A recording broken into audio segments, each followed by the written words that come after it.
बेटा, था वो दृढ़ता का भंडार। वल्लभ भाई पटेल नाम कहलाता था सरदार। कृषक कार्मिक जनगण से था उसको प्यार अपार।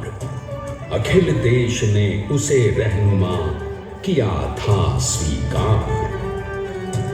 गांधी बापू का शिष्य, सत्य अहिंसा का अवतार, किंतु एक भारत करने को धर लेता हथियार। लौह पुरुष संबोधन था वो लोहे की दीवार। तेज पुंज तुम, शक्ति पीठ तुम, बल का सागर अपरंपार। ऋणी देश का नम्र नमन तुम स्वीकारो सरदार।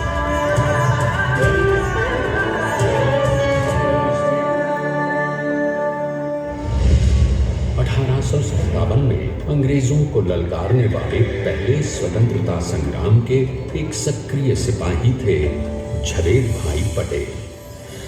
करमसद गांव के इस बहादुर देशभक्त किसान और उनकी पत्नी लाडबाई के 5 बेटों और 1 बेटी में से चौथे पुत्र थे वल्लभ भाई। बालक वल्लभ ने करमसद के बाद नडियाद से अपनी हाई स्कूल की शिक्षा पूरी की। फिर 13 साल की उम्र में उनकी शादी भी हो गई, छोटी सी झवेर बाई से। 2 बच्चों, बेटी मणिबहन और बेटे डाया भाई को जन्म देने के बाद झवेर बाई असमय ही चल बसी। सदी बदलने और 20वीं सदी आने पर उनका जीवन भी एक चमत्कार की तरह बदला। प्लीडर का इम्तिहान पास करके वो वकालत करने लगे। पहले गोधरा, फिर आनंद और उसके बाद अहमदाबाद में। मगर जल्द ही वकालत छोड़कर वो बैरिस्टर बनने की इच्छा से इंग्लैंड चले गए। लंदन में बैरिस्ट्री में अव्वल आने और वजीफा जीतने वाले वो अनोखे भारतीय थे। अब तो अहमदाबाद की वरिष्ठ अदालत में बैरिस्टर पटेल की जिरह और जीतों की धूम मच गई।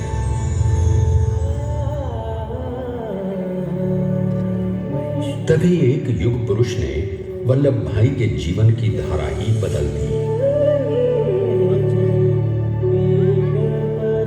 दक्षिण अफ्रीका में सत्याग्रह के अहिंसक अस्त्र से गोरे शासकों को सबक सिखाकर भारत वापस आए बैरिस्टर मोहनदास करमचंद गांधी से मिलकर वल्लभ भाई ने अपने कुछ वर्षों से सीखे विदेशी व्यवहार और संस्कार हमेशा के लिए त्याग दिए और अब वो अपने खेड़ा के किसानों को हक दिलाने के लिए बापू के साथ आंदोलन में कूद पड़े।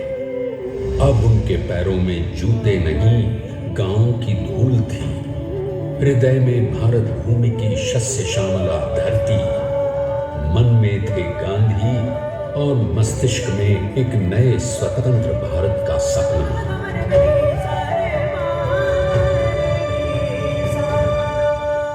तभी बारडोली के मजबूर मजलूम किसानों की यातना का समाचार उनके पास पहुंचा।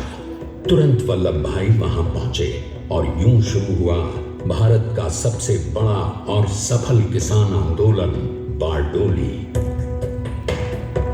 वल्लभ भाई ने बारडोली के 87,000 किसानों को ऐसा अटल अडिग अचल मनोबल दिया कि अंग्रेजी सरकार हिल गई और 1 बरस के बाद उनका लगान माफ कर दिया गया। अब तो पूरे देश में लोग वल्लभ भाई के नाम की कस्में खाने लगे।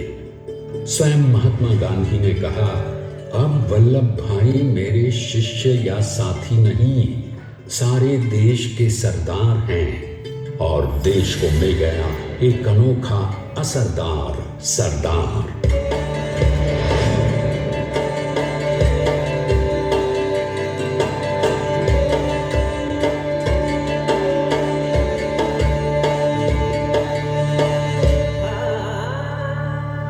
सरदार पटेल के नाम और देशभक्ति से अंग्रेज डर कर कांपने लगे।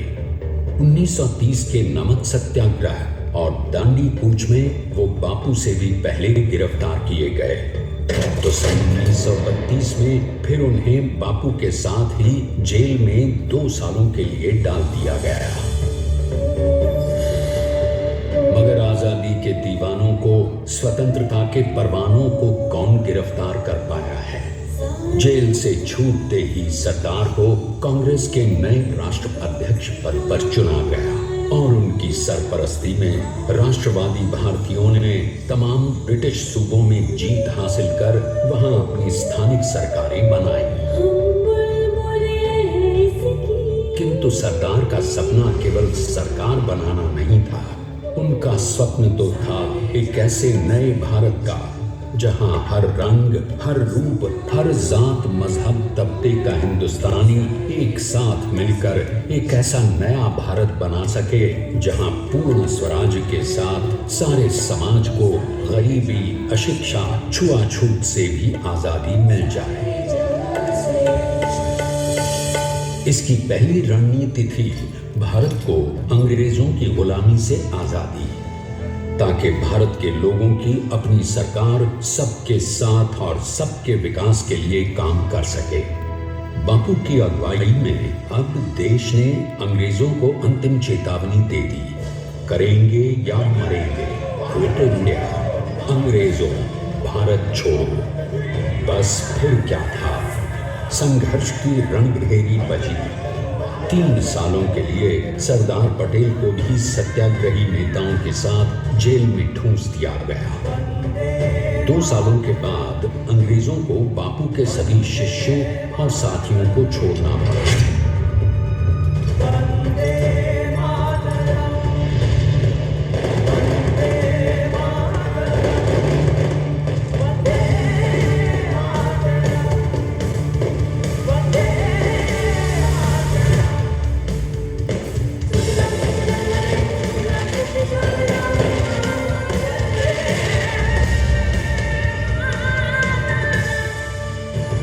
स्वतंत्रता के स्वप्न के सच होने के साथ अब सरदार पर कई एक नई जिम्मेदारियां थीं। आने वाली आजादी की तैयारी और एक नए भारत के लिए नए लोकतांत्रिक संविधान की संरचना। जैसा उनके साथी ने खुद कहा था, सरदार ने ही 6वीं हथौड़ी लेकर एक नए भारत को उकेरा है।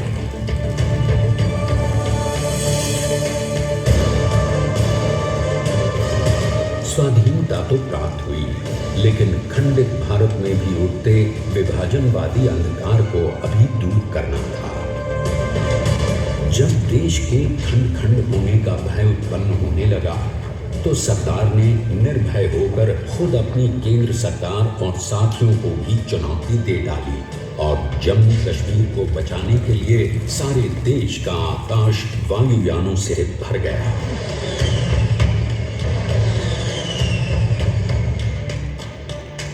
और फिर हैदराबाद और जूनागढ़ के भारत में विलयीकरण को पाकिस्तान से चुनौती मिली। सरदार चाहते थे कि देश की 1 इंच धरती अब और विभाजित नहीं होनी चाहिए। नए भारत को एक करने के लिए समझा बुझाकर, मनाकर 565 रियासतों को सरदार ने अपनी सूझबूझ, सदाशयिता, संबल से एक नए स्वतंत्र भारत का अभिन्न अंग बना दिया। हमारे इतिहास में अखंड भारत के पुरुषार्थ का ये एक महानतम अध्याय है। जैसा उन्होंने स्वयं कहा था, हमें नए धागों को पुराने ताने बाने में ऐसे पिरोना है कि एक दूसरे में गुंथ जाए और बेहतरीन बनावट वाला एक नया भारत उभर कर सामने आ सके। अंततः अपने वज्र दृढ़ संकल्प से एक नया विराट विशाल एक भारत श्रेष्ठ भारत बनाकर दिखा ही दिया सरदार ने। संसार के सबसे बड़े प्रजातंत्र के शिल्पी को प्रणाम करने के लिए देश ने बनाया है ये समर्थ स्मारक। स्वाधीन भारत को समर्थ भारत में बदलने वाले सरदार पटेल को समर्पित प्रेरणा तीर्थ भी है। प्रधानमंत्री श्री नरेंद्र मोदी के नेतृत्व में बनी विश्व की इस विशालतम प्रतिमा के सामने आकर सारी दुनिया जैसे स्वयं ही नतमस्तक हो जाती है।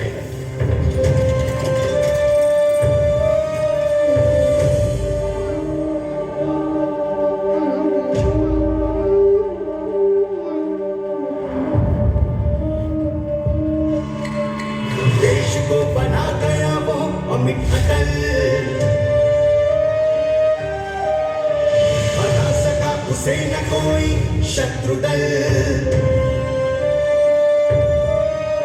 चट्टान के समान सा पुरुष प्रबल, पटेल तो स्वदेश का सम्मान है, पटेल तो स्वदेश का सम्मान है, पटेल तो स्वदेश का सम्मान है, पटेल तो स्वदेश का सम्मान है।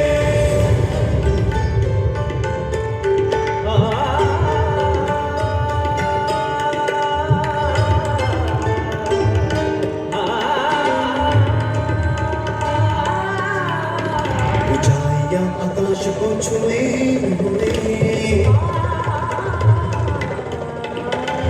गहराइयां समुद्र की लिए हुए,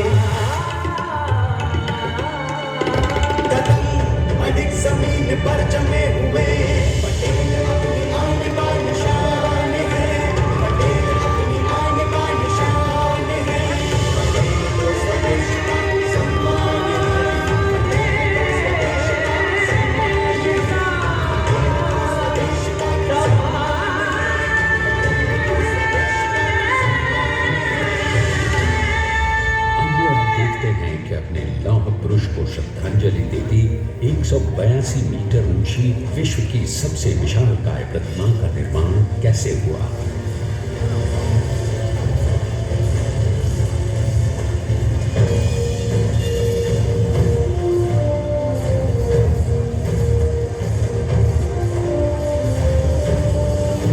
गगन चूमती इस अद्वितीय अभूतपूर्व प्रतिमा को बनाने के लिए सबसे पहले नदी पर 4500 क्यूबिक मीटर का राफ्ट बना और फिर सीधा 600 फीट का कंक्रीट का कोर बनाया गया।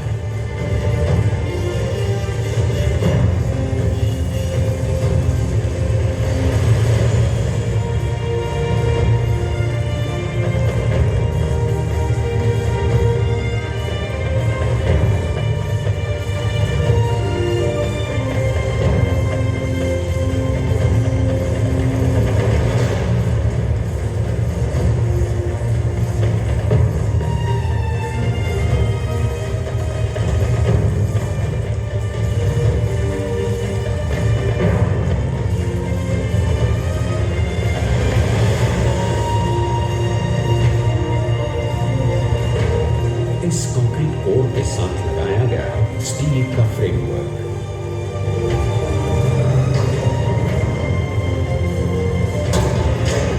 और फिर इस फ्रेमिंग पर 6500 ब्रॉन्ज के पीसेस लगाए गए।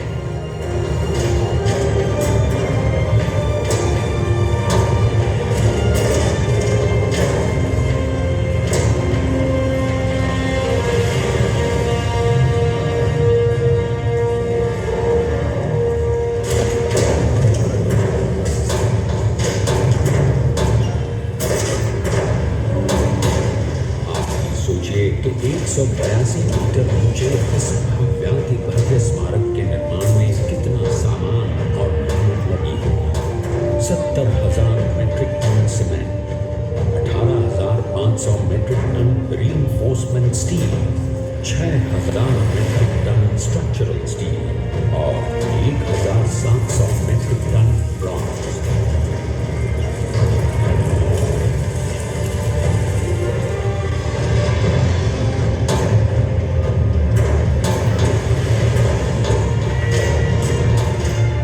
स्टैच्यू ऑफ यूनिटी आज एक वर्ल्ड आइकॉन है और इसे मुमकिन बनाने में एक सेकंड भी ब्रेक किए बिना देश भर की टीम्स ने 24/7 काम किया।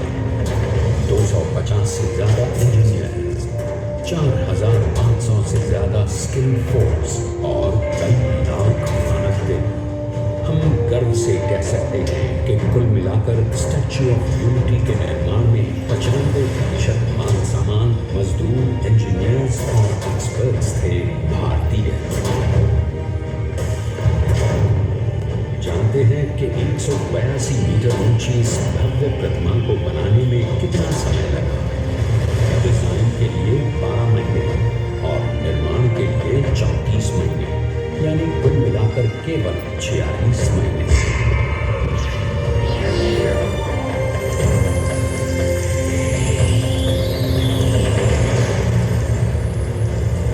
और इसी तरह बनी देश के शिल्पकार की एक अनोखी, अद्वितीय, विशाल प्रतिमा, जो सिर्फ आज ही नहीं बल्कि आने वाले न जाने कितने सालों तक यूं ही चमचमाती रहेगी।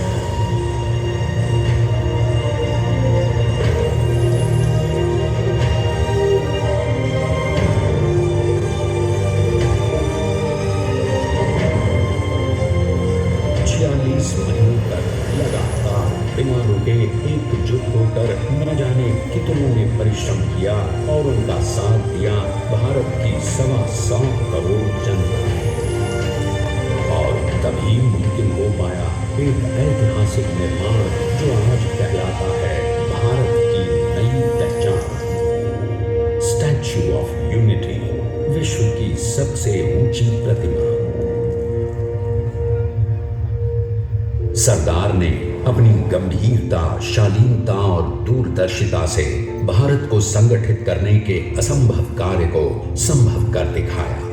आइए आज हम सब उन्हीं की महिमा में विश्व के सामने एक उदाहरण रखें, क्योंकि ये ही भारत को श्रेष्ठता के मार्ग पर ले जाएगा। हमारा कर्तव्य ये है कि हमें निश्चय कर लेना चाहिए कि हमें हिंदुस्तान में जितने लोग हैं सबको मिल के भाई भाई की तरह के रहना है। स्टैच्यू ऑफ यूनिटी एकता की प्रतिमा और श्रेष्ठता का प्रतिबिंब है। एक पहल है इस अखंड भारत को श्रेष्ठ भारत बनाने के सपने को पूरा करने के लिए। एक पुकार है हम सबको एकजुट होने के लिए। एक आंदोलन है भारत को सबसे आगे ले जाने के लिए, श्रेष्ठ बनाने के लिए। आपके योगदान और विश्वास से ही बनेगा एक भारत श्रेष्ठ भारत। एकता का स्मारक है, एकता का संदेश है कि भाषा अनेक, भाव एक, राज्य अनेक, राष्ट्र एक, पंथ अनेक, लक्ष्य एक, बोली अनेक, स्वर एक, रंग अनेक, तिरंगा एक, समाज अनेक, भारत एक, रिवाज अनेक, संस्कार एक, योजना अनेक, मकसद एक, कार्य अनेक, संकल्प एक, राह अनेक, मंजिल एक, पहनावा अनेक, प्रतिभा एक, चेहरे अनेक, मुस्कान एक। ये एकता का संदेश लेकर के हम चले। और भाइयों बहनों, ये भारत की विशेषता है, विविधता में एकता। यही भारत की विशेषता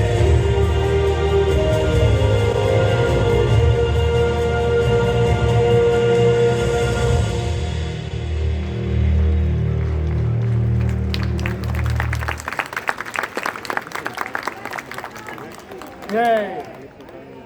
जय हिंद।